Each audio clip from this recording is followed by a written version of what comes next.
Good evening, and welcome to this panel. I'm Dr. Bukari Sawadgo, professor of cinema studies with a specialty in African cinema at CCNY here. It is my pleasure and honor to welcome you and the panelists to this discussion of the legacy of a seminal novel, Things Fall Apart, by the Nigerian author Chinua Achebe. First, I would like to share a few details about Things Fall Apart before introducing the panel topic and our distinguished speakers. Things Fall Apart, published in 1958, was the first book in the African Writers series published by the Iman Publishing House.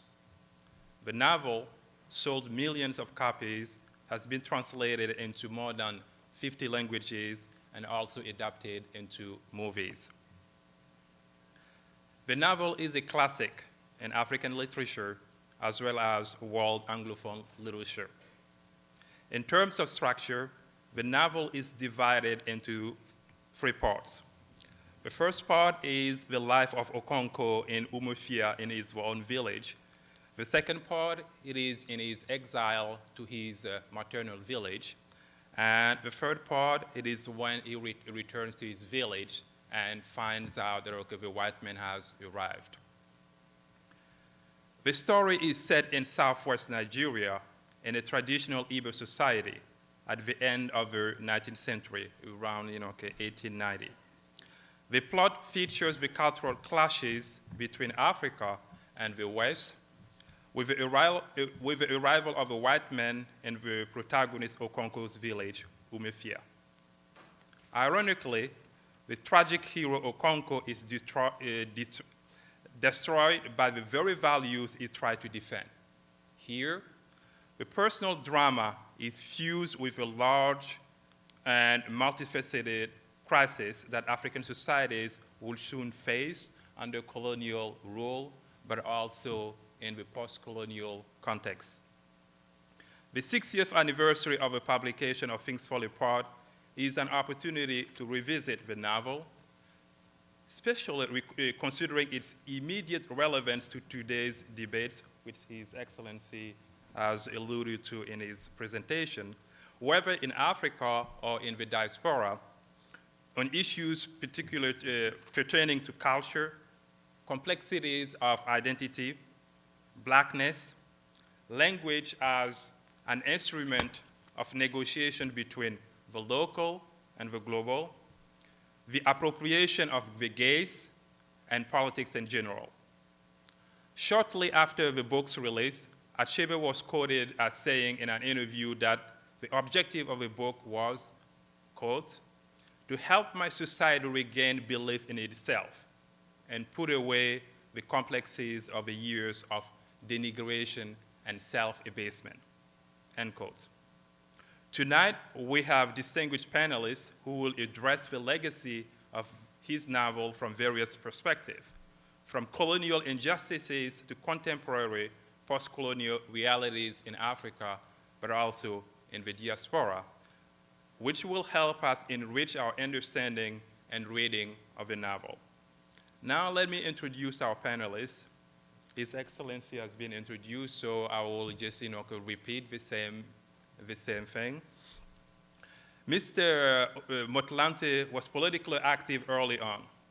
In 1977, he was sentenced to 10 years imprisonment on Robben Island because of his political activism. Then 10 years later, he was released in 1987 and then was elected as Secretary General of the National Union of Mine Workers. In 1992, the Central Executive Committee elected him acting General Secretary. In 1997, he was elected Secretary General of the ANC, replacing Cyril Ramaphosa.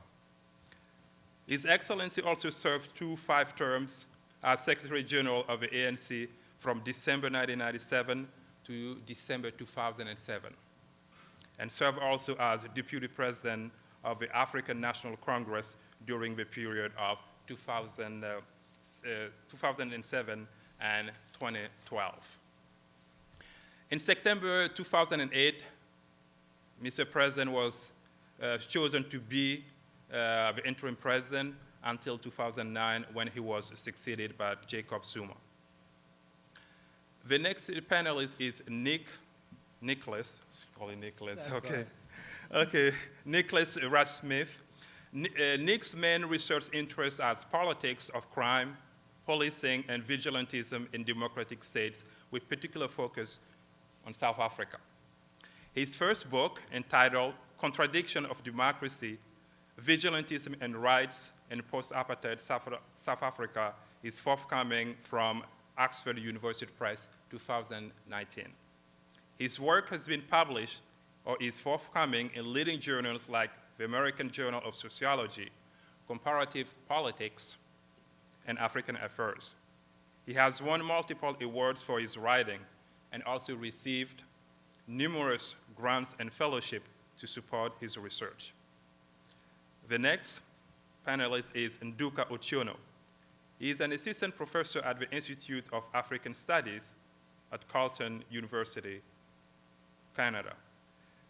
He held a one-year postdoctoral fellowship at Brown University, during which he served as senior research assistant to Professor Achebe.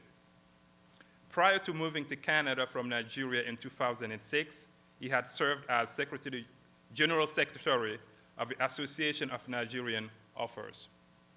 He has extensively published on arts, culture, political economy, either in the forms of single authors, volumes, or co-edited volumes. On that note, thank you for accepting to be on this panel. So, His Excellency, do you want to start, or? Oh, you get a break. Okay. So, Nick. Sure. Well, so first I'd like to say thank you, of course, to Professor Sawadogo and to the staff of the Black Studies program for this invitation to appear on this extraordinary panel.